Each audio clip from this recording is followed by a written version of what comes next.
My name is Elaine, and I'm 35 years old. I never imagined I'd be standing in a courtroom facing my own mother across the aisle as she tried to take the house I worked so hard for. The house that only had my name on every document. The house I paid for entirely by myself. When that recording finally played, the look on the judge's face said everything. After years of sacrifices and building my life, I couldn't believe my own mother would betray me this way. But family can surprise you in the worst ways possible. If you're watching this right now, I'd love to know where you're tuning in from. Drop a comment below, hit that like button, and subscribe to hear more stories about family betrayal and how I finally stood up for myself. Growing up in Portland with my mother Judith was like walking on eggshells. Our modest two-bedroom apartment always felt smaller because of her oversized personality and unpredictable moods. One day she'd be the loving mother baking cookies and helping with homework. The next, she'd transform into someone unrecognizable, screaming over the smallest infractions or manipulating me with guilt trips that could last for days. "You'll never find anyone who loves you like I do," she'd say whenever I questioned her decisions. This was especially true when it came to money. Judith was financially unstable at best, completely irresponsible at worst. Bills piled up on our kitchen counter, red notices appeared on our door, and the phone rang constantly with collection agencies seeking payment. When I was 12, my father, Richard, finally had enough. I remember the night he left, suitcase in hand, his defeated expression as he kissed my forehead. "I'm sorry, Elaine," he whispered. "I just can't do this anymore." With my father gone, it was just Judith and me. The financial situation worsened, and her reliance on me increased. By 14, I was the one reminding her about bills. By 15, I was figuring out which ones needed to be paid first when we couldn't cover them all. And then there was the borrowing. "Just $20 for gas, sweetie," she'd say, reaching for the birthday money my grandparents sent. "I'll pay you back on Friday." Friday would come and go. Then the next Friday. Soon the debt was forgotten by her, never by me. I started keeping track in a small notebook hidden under my mattress. By 16, the forgotten loans totaled over $2,000. That same year, I got my first job at a local grocery store, working weekends and evenings after school. The manager, an older woman named Martha, took me under her wing. "You're too young to be working this hard," she told me once during break. "But I admire your determination." Determination wasn't a choice, it was survival. My paychecks went toward our electricity bill, when Judith forgot to pay it toward groceries, when the refrigerator was empty toward school supplies that Judith claimed we couldn't afford. The small notebook under my mattress stopped tracking debts and started recording my contributions to our household.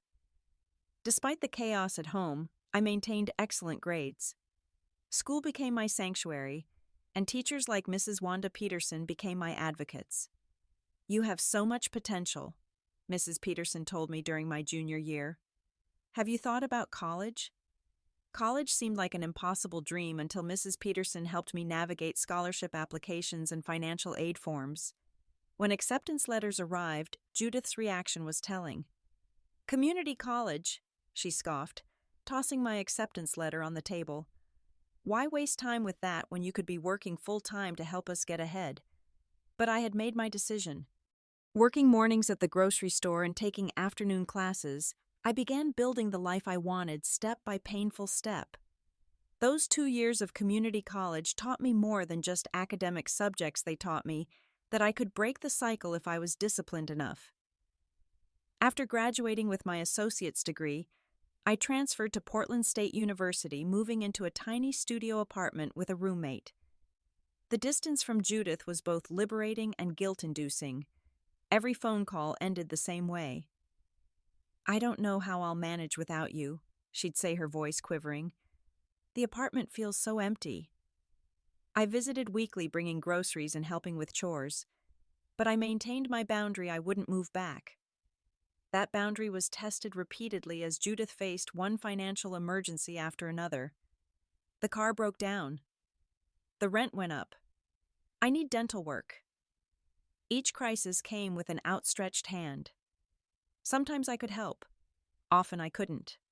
I was working full-time now as an administrative assistant while finishing my bachelor's degree in business management. Every spare dollar went into my savings account with a specific goal in mind: home ownership. It had been my dream since watching a documentary about predatory lending in high school. The interviewer asked a woman who had lost her home why owning rather than renting mattered so much. "Because no one can take it away from you if it's really yours," she had said. That statement resonated deeply with me after years of housing insecurity with Judith. By 24, I had a decent job at a marketing firm and a growing savings account. By 26, I was researching first-time homebuyer programs and attending workshops on mortgages. Judith knew about my goal and alternated between encouraging it and undermining it. "Homeownership is a trap," she'd say one day. "All those repairs and taxes." The next day, "When you get your house, make sure it has a nice guest room for me." Despite her contradictions, I stayed focused. I took on freelance projects on weekends, sacrificed vacations, drove an old car that broke down regularly, and lived with roommates longer than I wanted. Every sacrifice brought me closer to my goal. There were setbacks. When I was 27, Judith called in tears. She was being evicted for unpaid rent and had nowhere to go. I withdrew $3,000 from my house fund to help her secure a new apartment, delaying my timeline. "This is the last time," I told her firmly as I handed over the check for her security deposit and first month's rent. "I'm serious, Mom. I can't keep rescuing you."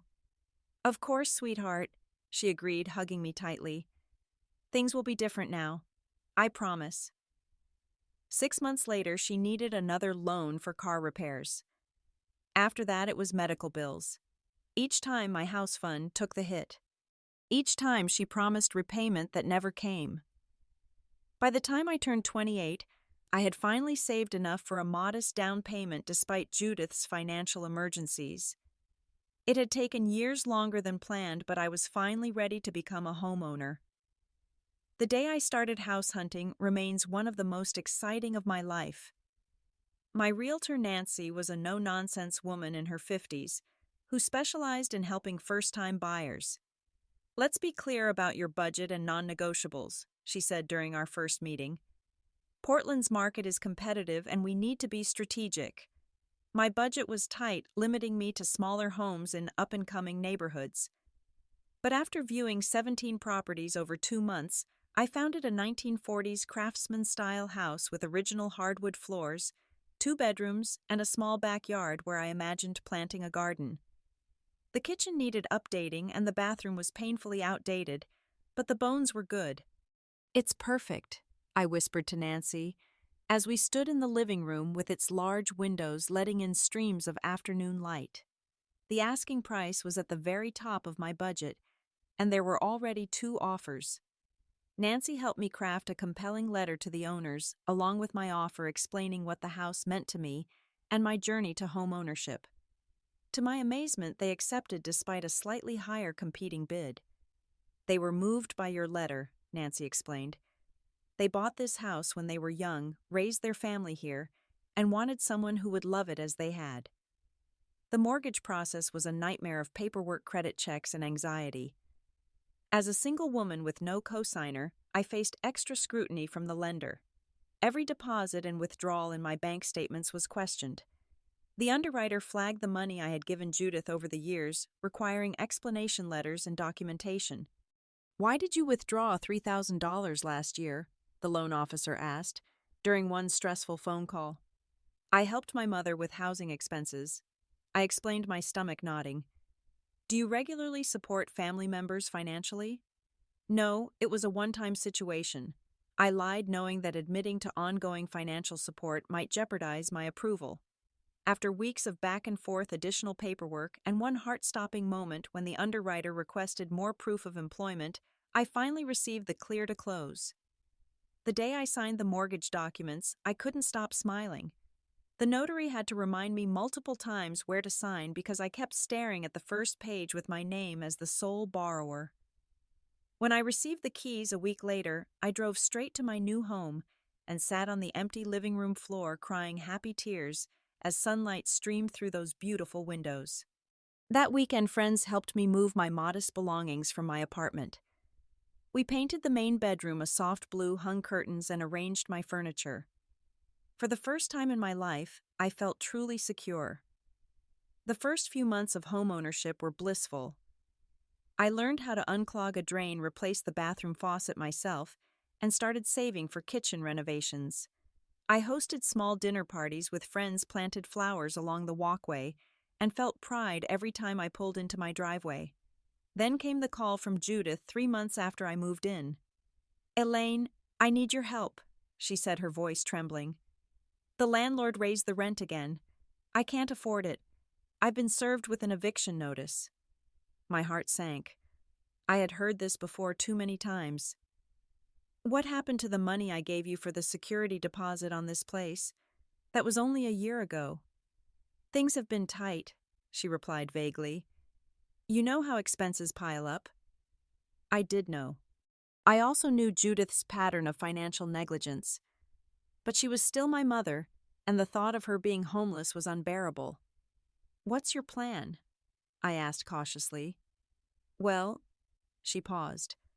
"I was hoping I could stay with you, just temporarily, 3 months at most until I find something affordable. I'll help with utilities, of course." Every instinct told me to say no. My home was my sanctuary, my achievement, my safe space after years of chaos.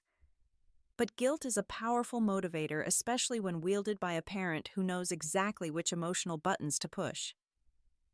"I have nowhere else to go," Judith continued when I hesitated. "I could end up on the street. Is that what you want for your mother?" 2 days later, Judith arrived with 4 suitcases and boxes of personal items, far more than someone planning a 3-month stay would bring. I had cleared space in the second bedroom, which I had been using as a home office. My desk was now crammed into a corner of my bedroom to make space for her belongings. "This is just beautiful," she gushed, touring the house like she was considering buying it. "You've done so well for yourself, Elaine. I'm so proud." We established ground rules that first night over dinner. Judith would stay for 3 months maximum. She would contribute $300 monthly toward utilities and groceries. She would respect my space and privacy. The house rules were simple: clean up after yourself, no smoking inside, and ask before having guests over. "Of course, sweetheart." She agreed readily to everything. "I'm just so grateful you're helping me out. This is temporary, I promise." The first few weeks were relatively peaceful. Judith kept to her room when I was working, helped with cooking occasionally, and seemed to respect the boundaries we'd established. But subtle changes began occurring. First, it was her toiletries taking over the bathroom counter. Then it was her favorite shows dominating the TV schedule. Soon she was rearranging kitchen cabinets without asking because this organization makes more sense. By the 6-week mark, Judith had subtly claimed the living room as her domain, spreading her crossword puzzles, magazines, and craft projects across the coffee table permanently. When I mentioned the clutter, she became defensive. "I'm just trying to feel at home while I'm here," she said with a hurt expression. "Don't you want me to be comfortable?" More concerning was the financial situation. When the first month ended, there was no $300 for utilities. Judith claimed she was still sorting out her finances and would catch up next month. The second month came and went with the same excuse. Meanwhile, my electricity bill had nearly doubled with her constant use of the space heater in her room, even on mild days. As the 3-month mark approached, I gently brought up her timeline for finding her own place. "Oh, the housing market is just impossible right now," she said dismissively. "Everything is so expensive. But don't worry, I'm looking." There was no evidence of her looking. No apartment listings circled in newspapers, no mentions of viewings, no questions about rental applications. When I pressed for details, she changed the subject or became teary-eyed. "Don't you want me here?" she would ask, her voice small. "I thought we were getting along so well." We weren't. The tension was growing daily as Judith expanded her presence in my home. 6 months after moving in with no contribution to household expenses and no signs of leaving, Judith made a statement that chilled me to the bone. "You know," she said casually one evening as we sat in the living room, "since I've been contributing so much here, I really deserve part ownership of this house. It's only fair." That comment about deserving ownership was just the beginning. What followed was months of escalating tension and increasingly brazen claims. "What do you mean by contributing?" I asked that evening, trying to keep my voice steady. "You haven't paid any of the utilities or groceries you promised." Judith waved her hand dismissively. "I'm talking about non-financial contributions. I cook, I clean, I provide companionship. That has value too. Mom, we had an agreement. This is my house. I paid for it entirely by myself." Her expression hardened. "Well, I'm your mother. I raised you. Everything you have is because of me." This became her recurring argument over the following weeks. According to Judith's twisted logic, her role as my mother entitled her to partial ownership of anything I achieved, including my home. The arguments grew more frequent and heated. One afternoon in April, I came home early from work with a migraine to find Judith at my desk rifling through my mail. Several opened envelopes lay scattered across the surface, including my bank statement and mortgage bill. "What are you doing?" I demanded, shock momentarily overriding my headache. She didn't even have the decency to look embarrassed. "Just helping organize your papers. You're so busy I thought I'd help out." "Those are private, Mom. You had no right to open my mail." "Don't be so dramatic," she scoffed. "We're family. There shouldn't be secrets between us." The invasion of privacy was bad enough, but what I learned the following weekend was even worse. I ran into my neighbor Janet while gardening. During our conversation, she casually mentioned, "Your mother told me you two bought this house together. That must be nice having that mother-daughter bond while building equity." My blood ran cold. "What exactly did she tell you?" Janet looked confused by my reaction. "Just that you couldn't have afforded it without her help with the down payment and that you're co-owners. She mentioned you're renovating the kitchen together this summer." None of this was true. Not one word. When I confronted Judith, she shrugged it off. "I was just making conversation. What's the harm?" "The harm is that you're lying, Mom. You're creating a false narrative about my house, the house I saved for years to buy completely on my own." Her expression changed, then a calculating look replacing the faux innocence. "Well, who's going to believe it's all yours anyway? A young single woman buying a house in Portland by herself, people assume you had help." The discoveries continued. A week later, I noticed an unfamiliar key ring in the bowl by the front door. Upon closer inspection, I realized they were copies of my house keys.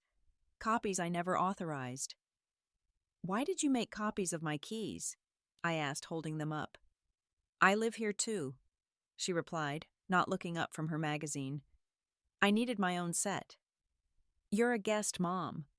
"A temporary guest who's already stayed twice as long as agreed." She finally looked up, her eyes narrowing. "Is that all I am to you, a guest after everything I've done for you?" The situation deteriorated further when Judith began bringing in furniture without consulting me. First, it was just a small side table she claimed to have found at a garage sale. Then came a bulky recliner that dominated the living room.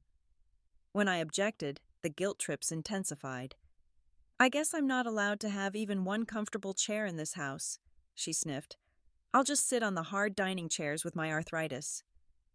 The arthritis was news to me, never mentioned before this convenient moment.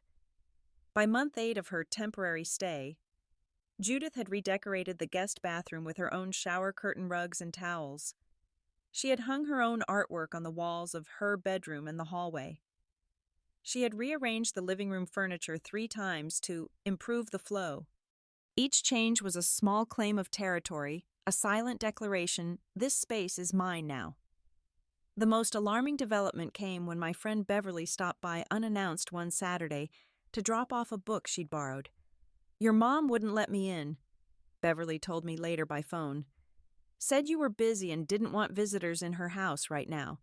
I was standing on the porch for 5 minutes before I gave up. I was actually in the backyard the entire time, completely unaware Beverly had come by. When confronted, Judith claimed she was protecting my privacy. "You work so hard, you need your downtime," she insisted. "I was just looking out for you." The stress began affecting my health. I developed insomnia, grinding my teeth so badly at night that my dentist recommended a mouth guard. Tension headaches became a near daily occurrence. My work performance suffered as I struggled to concentrate amid the constant worry about what was happening at home. During this time, Judith began making odd comments about the future of the house. "This would make a lovely retirement home for me someday," she said, while watering the plants one evening. Another time, "When you get married someday, you'll move into your husband's place, and I can stay here permanently. It makes perfect sense. And most alarmingly, you always said you'd take care of me in my old age. This house is the perfect way to fulfill that promise." I had made no such promise. The breaking point came after a particularly heated argument about her continued failure to contribute financially. Judith's face flushed with anger as she finally revealed her true thoughts. "You promised me this house," she shouted. "All those years I supported you, and you said you'd make sure I was taken care of. This house was supposed to be for both of us." I stood in stunned silence. "I never promised you anything about this house. Ever. This delusion has to stop." That night I could barely sleep, turning over options in my mind.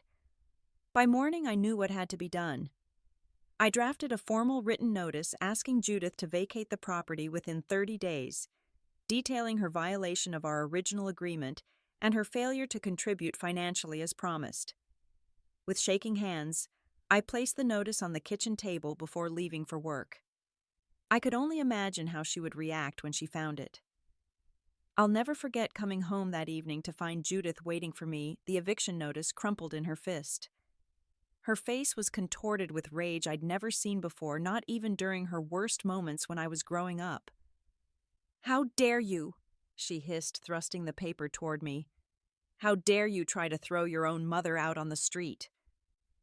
I had prepared for anger, even tears, but what followed shocked me. Judith launched into a tirade so vicious it left me breathless. "You ungrateful little parasite," she spat. "Everything you are is because of me. Everything you have should belong to me too. I gave you life. I sacrificed everything for you, and this is how you repay me, with a formal eviction." When I tried to speak to remind her of our original 3-month agreement, she cut me off. "I'm not going anywhere," she declared. "I've been here over 6 months. I have tenant rights now. You can't just throw me out. I'll sue you if you try." The mention of tenant rights sent a chill through me.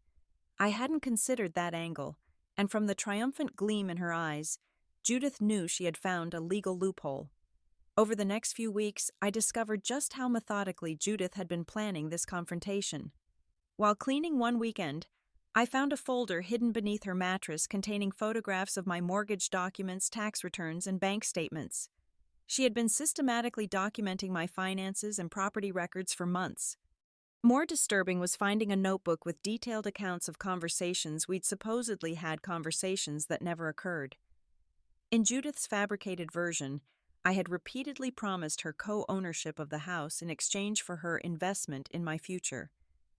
She had created an entire alternative reality where she had financially supported my education and career, leading to an obligation to provide her with housing. None of it was true. I had put myself through school with scholarships, loans, and working multiple jobs. If anything, I had financially supported her through numerous crises over the years. The situation escalated when I discovered Judith had changed her mailing address permanently to my house, receiving bank statements and even a new driver's license listing my address as her legal residence. She was establishing a paper trail to strengthen her claim. Family members began calling, expressing concern about my mistreatment of Judith. She had launched a coordinated smear campaign, telling relatives I was trying to render her homeless after she had generously contributed to the down payment on my house. Another complete fabrication. My cousin Dorothy called one evening, her voice tight with disapproval. Elaine, how could you do this to your own mother after she helped you buy that house? She didn't help me buy anything, I tried to explain.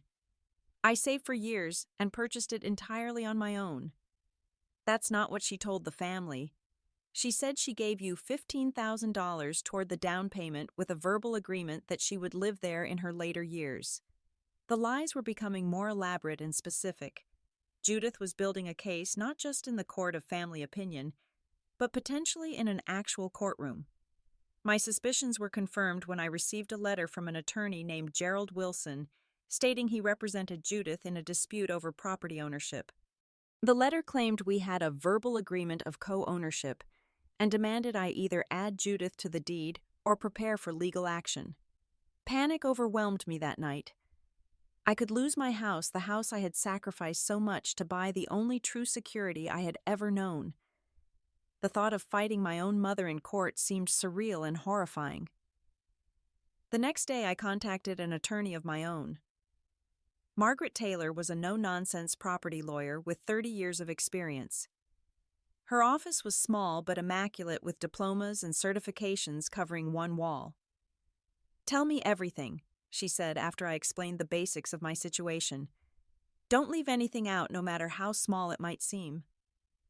For nearly 2 hours, I detailed the entire history from my childhood with Judith to the house purchase to the current nightmare. Margaret took meticulous notes, occasionally asking clarifying questions. When I finished, she removed her reading glasses and looked at me directly. "This is unfortunately not uncommon," she said. "Family property disputes are among the most bitter cases I handle. Your mother is attempting to establish both tenant rights and a claim of verbal contract regarding ownership. The good news is that property law strongly favors documented ownership, which you have. The deed and mortgage are solely in your name." "But what about her claims of verbal agreements?" I asked anxiously.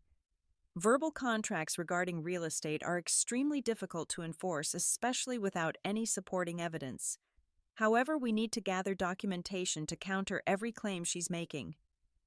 Margaret advised me to collect all financial records related to the house purchase bank statements, showing the source of the down payment mortgage documents, communications with the realtor and lender tax returns, and any text messages or emails between Judith and me regarding her stay. When I returned home that evening, I discovered something that sent me into a new panic. Several key documents were missing from my filing cabinet, including some of the original closing papers for the house. Judith had clearly taken them to support her fraudulent claims. The next few weeks were a blur of legal consultation, document gathering, and growing anxiety. I made copies of everything I could find and stored them in a safe deposit box at my bank. I documented every interaction with Judith, keeping a detailed log of her statements and actions. Throughout this time, living under the same roof became unbearable. Judith alternated between icy silence and venomous verbal attacks. She began inviting her friends over without notice, introducing them to our home and telling stories about how we had purchased it together. I became a prisoner in my own bedroom, the only space where I could escape her fabricated narrative. Then the moment I had been dreading arrived. I was served with actual court papers. Judith was suing for 50% ownership of my house, claiming she had made a substantial verbal and financial commitment to its purchase. The court date was set for 6 weeks later.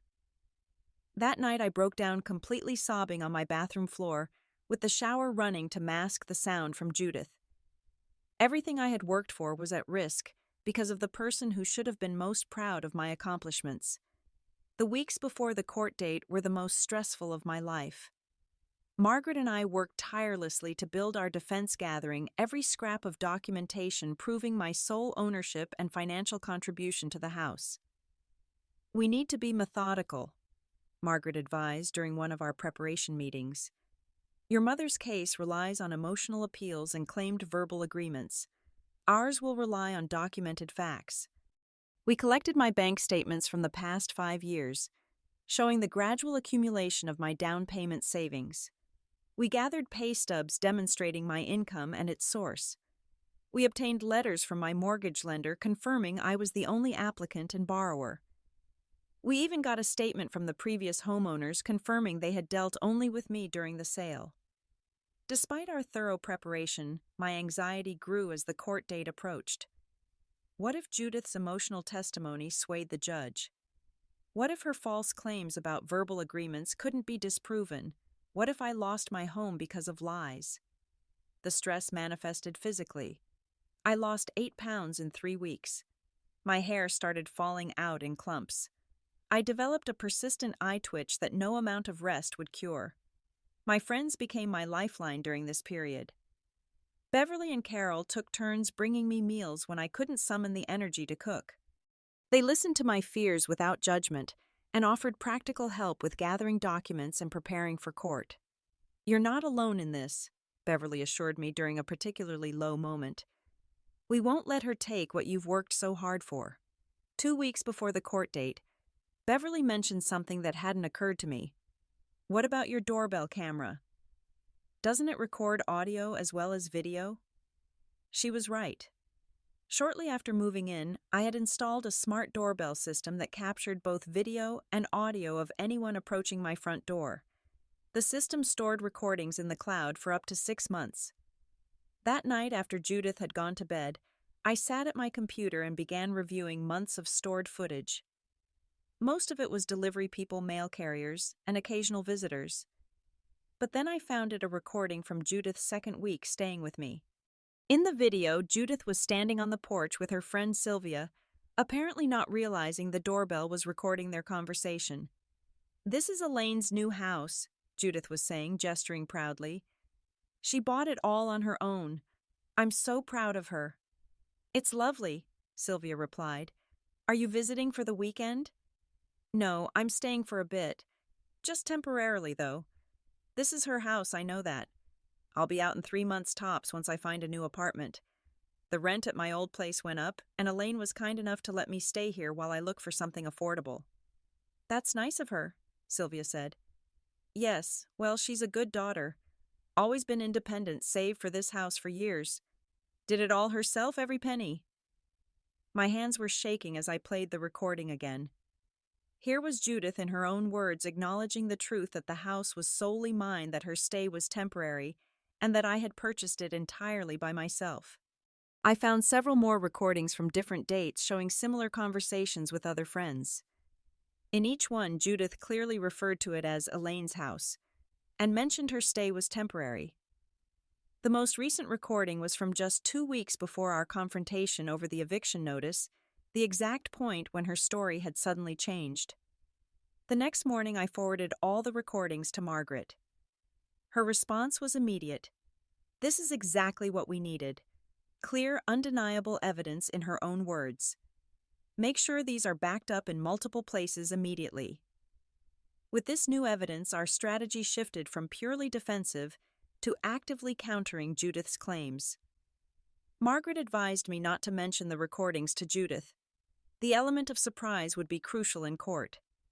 As the court date approached, I noticed Judith becoming increasingly confident. She invited her lawyer over twice for strategy sessions in my living room, speaking loudly enough to ensure I overheard portions about verbal contracts and implied co-ownership.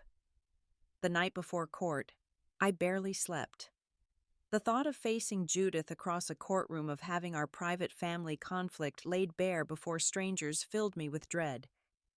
But beneath the anxiety was a growing determination. This house represented every sacrifice I had made, every extra shift I had worked, every small luxury I had foregone. I wouldn't let it be taken through lies and manipulation. Margaret's final advice that evening stayed with me as I tried to sleep. "Tomorrow, stick to the facts. Don't let emotion drive your responses, no matter what accusations are made. The truth is on your side, and now we have proof." The morning of the hearing arrived with a gray drizzle that matched my mood. I dressed carefully in a conservative navy blue dress and low heels, pulling my hair back into a neat bun. Judith left before me, presumably to meet her lawyer. When I arrived at the courthouse, Margaret was waiting on the steps, her briefcase and an additional folder of documents in hand. "Ready?" she asked simply. I took a deep breath. as ready as I'll ever be. The county courthouse was an imposing stone building from the 1930s, with high ceilings and echoing hallways that amplified every footstep. Inside the courtroom, morning light filtered through tall windows, casting long rectangles across the wooden floor. Judith was already seated at one table with her attorney, a thin man with wire-rimmed glasses and a perpetually pursed mouth. She wore a conservative floral dress I'd never seen before, and had styled her hair to look softer, more matronly. She didn't acknowledge me when I entered, though I caught her glancing sideways as Margaret and I took our seats at the opposite table. "Classic presentation strategy," Margaret whispered, nodding toward Judith's appearance. "She's playing up the vulnerable elderly mother angle." The courtroom gradually filled with other people waiting for their cases to be heard. I recognized a few faces, Judith's friends who had visited the house, presumably there to support her version of events.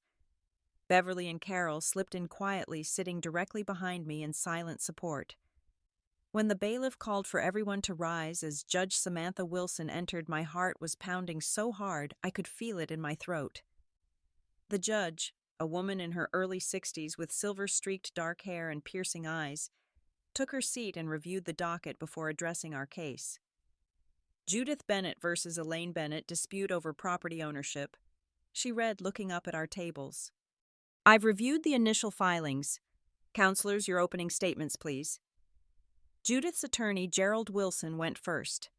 He painted Judith as a devoted mother who had sacrificed everything for her daughter's success, presenting a narrative where Judith had contributed significantly to my education and career, culminating in a verbal agreement that the house would partially belong to her in recognition of her lifelong support. "Your Honor, Ms. Judith Bennett made substantial non-monetary contributions to her daughter's ability to purchase this home," he argued smoothly. "Additionally, there was a clear verbal agreement between mother and daughter that Ms. Judith Bennett would have ownership rights in exchange for her years of sacrifice and support." He went on to claim that Judith had actually contributed to household expenses since moving in, contrary to our agreement, and that she had understanding from family members that the arrangement was permanent. Each lie built upon the previous one, creating an entirely fictional reality. Throughout his statement, Judith nodded solemnly occasionally, dabbing at her eyes with a tissue she had ready. The performance was impressive. If I hadn't lived through the truth, I might have believed her myself. When Margaret rose for our opening statement, her approach was markedly different. There was no emotional appeal, just a clear, factual account. "Your Honor, this case is straightforward," she began. "Ms. Elaine Bennett purchased the property at 1427 Cedar Street entirely with her own funds. The mortgage deed and all related documents are solely in her name. There is no documentation of any kind indicating Ms. Judith Bennett contributed financially to this purchase or that there was ever any agreement regarding co-ownership." Margaret explained the actual circumstances of Judith moving, in the temporary nature, the agreed-upon 3-month timeline, and the unfulfilled promise to contribute to household expenses. "What we have, Your Honor, is not a property dispute, but a case of a guest overstaying their welcome and then attempting to claim ownership rights where none exist. We have documentation proving Ms. Elaine Bennett's sole ownership and evidence directly contradicting the plaintiff's claims." The judge listened intently to both sides before directing Judith's attorney to present their case. What followed was a masterclass in manipulation. Judith took the stand, transforming into a frail, tearful woman who claimed to have devoted her life to my success. "I gave her everything," Judith testified, voice quavering. "I worked extra shifts to put food on our table. I sacrificed my own needs so she could have opportunities. When she mentioned wanting to buy a house, I offered my life savings to help with the down payment. She claimed to have given me $15,000 in cash toward the down payment money that never existed and certainly never changed hands. She described conversations we'd never had where I supposedly promised her she would always have a home with me in exchange for this fictional contribution. She said, 'Mom, this house will be for both of us. You've taken care of me all these years, now it's my turn to take care of you.'" Judith's attorney presented altered copies of documents where certain sections were conveniently unclear or obscured. He called two of Judith's friends as witnesses, both of whom testified they had always understood the house was a joint purchase. Throughout her testimony, Judith expertly mixed truth with fiction. Yes, we had lived together in an apartment during my childhood, but she hadn't sacrificed for my education. I had worked and obtained scholarships. Yes, she had moved in after losing her apartment, but there was never any discussion of co-ownership or permanent arrangement. The judge's expression remained neutral, though she occasionally glanced at me during particularly outrageous claims. I maintained my composure as Margaret had advised, though inside I was seething at the elaborate lies being presented as fact. When it was our turn, Margaret methodically dismantled Judith's narrative.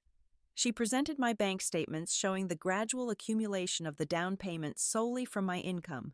She submitted the mortgage application showing I was the only applicant with no co-signers or contributors. She provided tax returns demonstrating I had claimed all mortgage interest deductions as the sole owner. When I took the stand, Margaret guided me through a factual recounting of the house purchase and Judith's subsequent stay. I explained our clear 3-month agreement, her failure to contribute financially as promised, and the gradual escalation of her territorial behavior and false claims. "Did you ever promise your mother co-ownership of the house?" Margaret asked. "No, never," I stated firmly. "There was never any discussion of co-ownership. The house has always been solely mine." "Did your mother contribute financially to the purchase in any way?" "No. I saved for the down payment entirely on my own over several years. Every dollar came from my earnings and savings." Judith's attorney's cross-examination was aggressive and designed to provoke an emotional response. He questioned my character, suggesting I was ungrateful and selfish. He twisted my words and tried to trap me in contradictions. Throughout, I followed Margaret's advice, sticking to the facts and refusing to be baited into angry responses. As the testimonies concluded, the judge seemed thoughtful, but gave no indication which way she was leaning. She asked several clarifying questions of both parties, particularly regarding the timeline of events and the nature of our original agreement when Judith moved in. Then Margaret played her ace.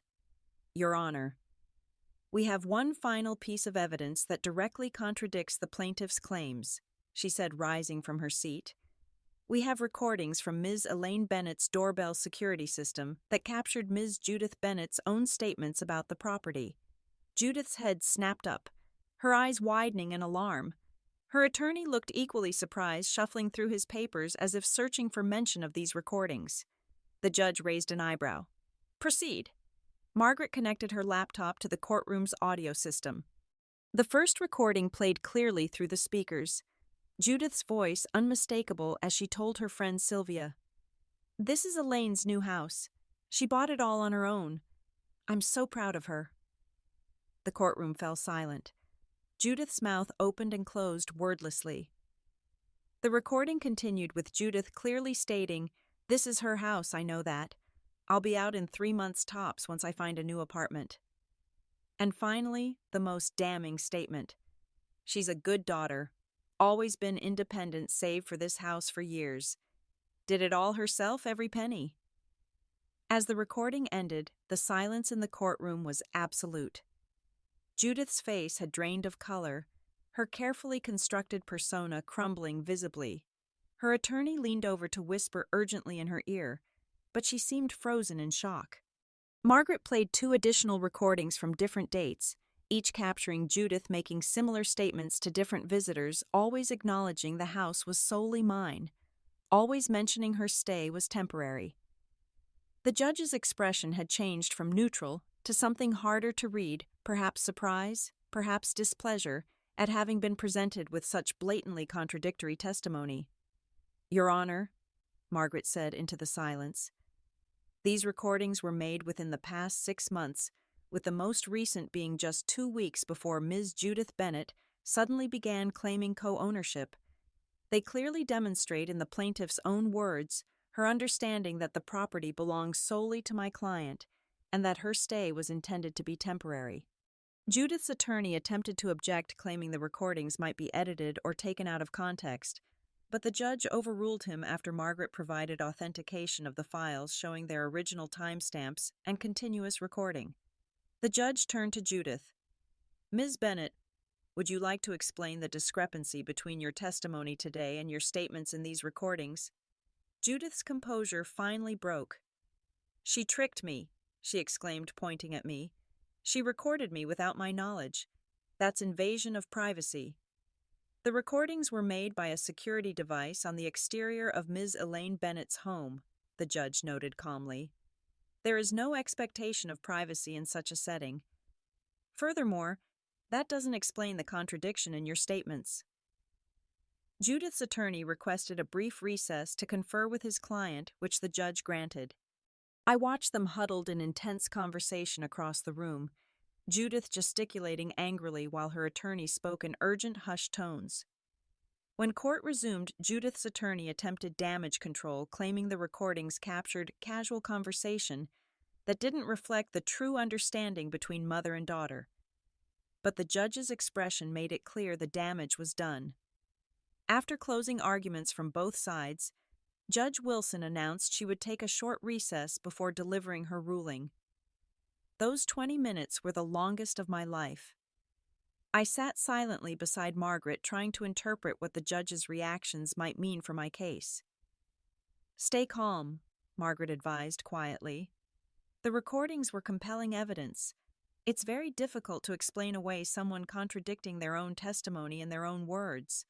When the judge returned, her expression was resolute. She delivered her ruling in clear, measured tones. "Having reviewed all evidence and testimony in this matter, this court finds in favor of the defendant, Elaine Bennett. The property at 1427 Cedar Street is solely owned by Ms. Elaine Bennett, with no ownership interest held by the plaintiff, Judith Bennett." Relief flooded through me so intensely I nearly gasped aloud. But the judge wasn't finished. "Furthermore," she continued, fixing Judith with a stern look, "this court finds the plaintiff's claims to be without merit and potentially fraudulent in nature. The evidence clearly demonstrates the plaintiff knowingly made false statements to this court regarding alleged contributions to the property purchase and alleged agreements of co-ownership. Judge Wilson ordered Judith to vacate the property within 7 days and to pay my legal fees in full. She also issued a stern warning about the seriousness of providing false testimony in court proceedings. Had the defendant not had these recordings, the judge concluded, this court might have been misled by the plaintiff's claims. I strongly advise the plaintiff to reflect on her actions and the damage they may have caused to her relationship with her daughter. As we rose while the judge exited, I caught Judith's expression, a mixture of fury and disbelief that her carefully constructed narrative had collapsed so completely. She refused to look at me as she gathered her belongings and followed her attorney from the courtroom. Outside, Beverly and Carol engulfed me in a group hug, both of them as tearful with relief as I was. Margaret shook my hand firmly. "Congratulations," she said with a small smile. "Your home is officially, undisputedly yours alone." I nodded, unable to find words adequate to express my gratitude or the complex emotions swirling through me. I had won, but at what cost to my relationship with my mother, and what would happen next? The 7 days following the court decision were surreal. I returned home to find Judith had locked herself in the guest bedroom, refusing to speak to me directly. She communicated only through notes left on the kitchen counter, each one more bitter than the last. "Hope you're happy destroying your mother's life. After everything I've done for you. You'll regret this when I'm gone." Despite the court's clear ruling, I worried about what would happen when the 7-day period ended. Would Judith leave peacefully? Would I need to involve law enforcement? The thought of having my own mother forcibly removed from my home was heartbreaking despite everything she had done. On the 6th day, I came home from work to find Judith in the living room, surrounded by partially packed boxes. It was the first time we'd been face to face since the courtroom. "So this is really happening," she said, her voice cold. "You're really throwing your mother out on the street." I took a deep breath, determined not to be pulled into another emotional manipulation. The court ordered you to leave Mom. You have a choice about where you go, but staying here isn't one of the options. And where am I supposed to go? She demanded. I have nowhere. This was another lie. During discovery for the court case, we had learned Judith had over $12,000 in a savings account she had never mentioned, more than enough for first and last month's rent on an apartment. We both know that's not true, I said quietly. You have options. You just don't want to use your own resources when you could use mine instead. Her expression hardened. After everything I've done for you, this is how you repay me. By believing I was secretly hoarding money. Those bank statements were old. That money's gone now. It was the same pattern of lies and evasion that had characterized our relationship for years. I realized with sudden clarity that nothing would ever change unless I changed my response. Mom, I'm not arguing about this. The court has ruled. You need to be out by tomorrow evening. Or what? She challenged, a gleam in her eye that suggested she was still looking for angles, still believing she could manipulate the situation. Or I'll have the sheriff's deputies escort you out as the court authorized. I don't want that, but I will do it if necessary. Something in my tone must have convinced her I was serious. For perhaps the first time, Judith realized her usual tactics wouldn't work. Fine, she snapped. But don't expect me to ever speak to you again after this. You're dead to me, Elaine. The words hurt despite everything. This was my mother, the only close family I had left. But I reminded myself of the years of manipulation, the lies in court, the attempt to steal my home. I hope you don't mean that, I said quietly. But if that's your choice, I'll respect it. The next day, I arranged to work from home to ensure Judith actually left. I also called Beverly, who arrived with her husband Frank, to serve as witnesses in case anything went wrong. Margaret had advised having neutral third parties present during the move-out. Judith spent the day alternating between cold silence and tearful accusations, each designed to make me question my decision. She took her time packing, deliberately stretching the process well into the afternoon. Where should I send my mail? She asked icily as the deadline approached. I've already submitted a change of address form for you, I replied. Anything that comes here will be forwarded to your sister Virginia's address, as you listed in court as your temporary destination. This was news to Judith, who hadn't realized I knew about her arrangement to stay with her sister, another lie exposed. She had claimed to have nowhere to go while already having secured alternative housing. As evening approached, Judith made one last attempt at manipulation. Standing in the living room, surrounded by her packed belongings, she suddenly clutched her chest and gasped. My heart, she moaned, sinking dramatically onto the couch. I think I'm having an attack. Call an ambulance. Beverly, a retired nurse, immediately went to check her pulse and blood pressure with a cuff she happened to have in her car. Both were completely normal. Judith's attack miraculously subsided when she realized her performance wasn't having the desired effect. Finally, at 6:45 p.m., Judith's friend Gladys arrived with a small moving truck. With Beverly, Frank, and me watching, Judith's belongings were loaded up. I stood in the doorway as she made her final exit from my home 15 months after arriving for what was supposed to be a 3-month stay. I hope someday you realize what you've done, were her parting words. When you're alone with no one to care for you, remember this day. As the truck pulled away, I closed the door and leaned against it, overwhelmed by conflicting emotions. Relief that the ordeal was finally over. Sadness at the permanent damage to our relationship. Guilt despite knowing I had done nothing wrong. And underneath it all, a tentative sense of freedom. You okay? Beverly asked, gently placing a hand on my shoulder. I will be, I replied, and for the first time in months I actually believed it. That night after Beverly and Frank left, I walked through my house solely and securely mine again. I opened windows to let in fresh air, reclaiming spaces that had been dominated by Judith's presence. I moved the living room furniture back to my preferred arrangement. Small acts of ownership that felt surprisingly emotional.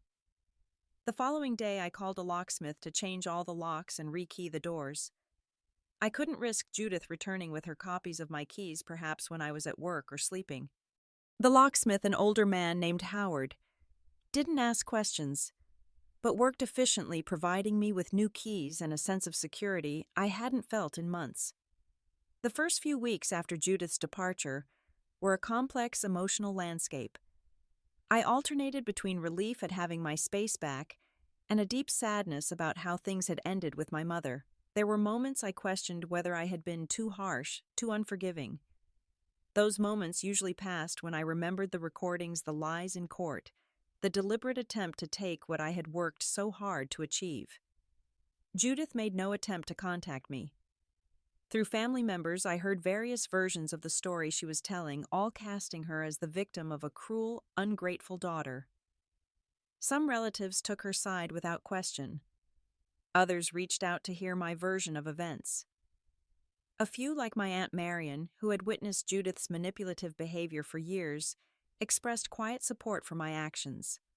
"You did what you had to do," Marion told me during a phone call.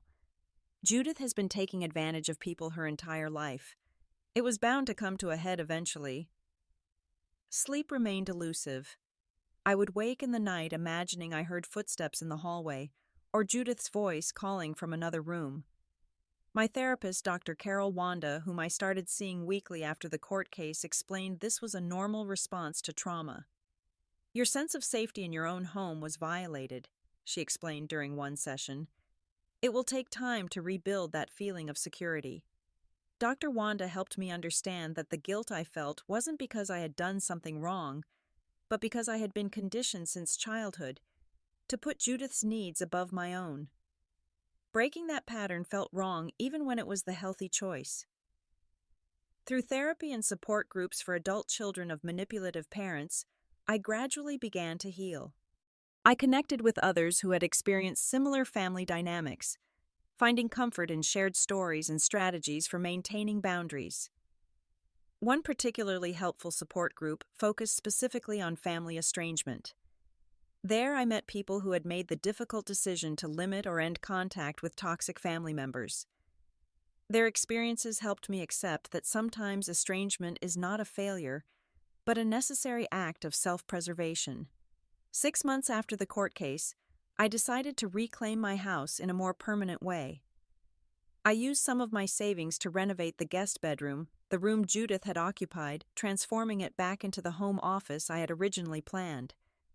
I chose new paint colors, new furniture, new curtains, erasing all traces of the painful period when my home had felt like a battleground. The renovation was therapeutic, a physical manifestation of reclaiming my space and my life. Each decision, from the color of the walls to the placement of the desk, was a small assertion of ownership and autonomy. During this period of healing, my friendship circle became increasingly important.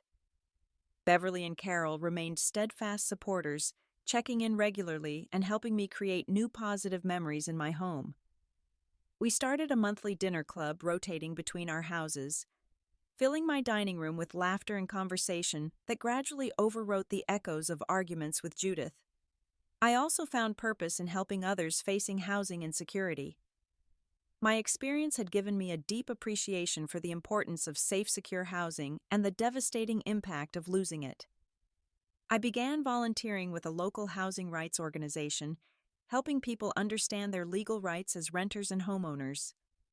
Through this volunteer work, I met Grace, a woman in her 60s, who was fighting eviction from an apartment she had lived in for 20 years.